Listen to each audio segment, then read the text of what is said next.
আসসালামু আলাইকুম ওয়া রাহমাতুল্লাহি ওয়া বারাকাতুহু। সাম্প্রতিক সময়ে 18তম নিবন্ধনের যারা সুপারিশপ্রাপ্ত হয়েছেন তাদের রেজাল্ট প্রকাশ হয়েছে। যারা সুপারিশপ্রাপ্ত হয়েছেন আপনাদের সকলকে অভিনন্দন। সেই সাথে আমরা আজকে আপনাদের সামনে এসেছি একটি গুরুত্বপূর্ণ বিষয় নিয়ে। তা হচ্ছে শিক্ষার্থীদেরকে শেখাতে গিয়ে, পড়াতে গিয়ে আপনাদের অনেকগুলো বিষয় নতুন করে অ্যাচিভ করতে হবে। আবার অনেক বিষয় আপনারা যা শিখেছেন সেগুলোকে আবার চর্চার মাধ্যমে নিয়ে আসতে হবে। কিভাবে শিক্ষার্থীদেরকে আরবিতে আরো ভালো ভাবে শেখানো যায়, আরো ভালোভাবে দার্স দেওয়া যায়, এজন্য বিভিন্ন সিস্টেম, বিভিন্ন ওয়ে ফলো করতে হবে। তারই একটি অংশ হিসাবে আজকে আমরা আপনাদের সামনে উপস্থিত হয়েছি একটি চমৎকার টপিক নিয়ে। তা হচ্ছে শিক্ষার্থীদেরকে তারকিব কিভাবে শেখাবেন। তারকিব শেখানোর ক্ষেত্রে আমরা সাধারণত কমনলি একটা তারকিব, যে একটা ফরমেশন, যে একটা ফর্মুলা আমরা সামনে পাই, তা হচ্ছে ইসমে ইশারা এবং মুশারুন ইলাই। ইসমুন ইশারা এবং মুশারুন ইলাই।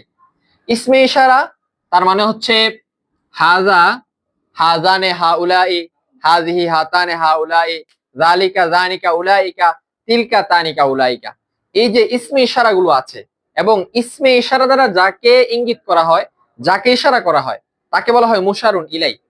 এই ইসমে ইশারা এবং মুশারুন ইলাই তারকিবে এই দুইটা মিলে কি হয়? ইসমে ইশারা মুশারুন ইলাই মিলে কখনো ফাইল হয়, ইসমে ইশারা মুশারুন ইলাই মিলে কখনো মাফউল হয়, ইসমে ইশারা মুশারুন ইলাই মিলে কখনো মুবতাদা হয়, ইসমে ইশারা মুশারুন ইলাই মিলে কখনো খবর হয়, ইসমে ইশারা মুশারুন ইলাই মিলে এক এক সময় এক একটা বিষয় হয়।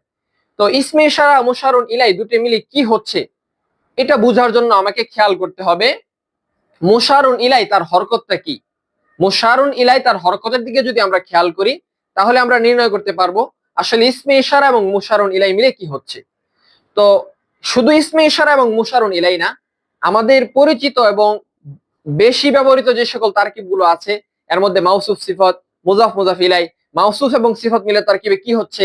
মাউসুফ সিফত মিলে কি মুবতাদা, নাকি মাউসুফ সিফত মিলে খবর, নাকি মাউসুফ সিফত মিলে ফাইল, নাকি মাউসুফ সিফত মিলে মাফউল, মাউসুফ সিফত মিলে আসলে কি হচ্ছে?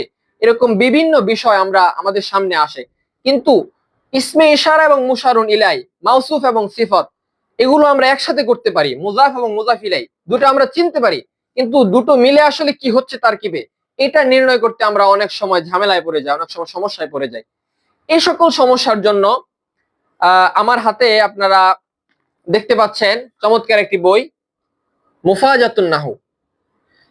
মুফাজাতুন নাহু বইটি লিখেছেন মাওলানা হাবিবুল্লাহ ইয়ামানী সাহেব। এই বইয়ের মধ্যে তারকিবের এই সকল বিষয়গুলো অত্যন্ত চমৎকার ভাবে, অত্যন্ত সুন্দর এবং সাজানো গোছানো ভাবে আলোচনা করা হয়েছে। আপনারা যদি এই বইটা সংগ্রহ করেন, তারকিবের বিভিন্ন সমস্যা, এখানে ছক আকারে তারকিবের বিষয়গুলো আলোচনা করা হয়েছে, এবং ইলমে নাহু এর বিভিন্ন বিষয়, ইলমে নাহু এর আলোচনাগুলো ব্যতিক্রম ভাবে, একটু অনন্য ভাবে, স্বতন্ত্র ভাবে আলোচনা করা হয়েছে, যা তুলনামূলক অন্যান্য কিতাব আলোচনা করা হয়নি।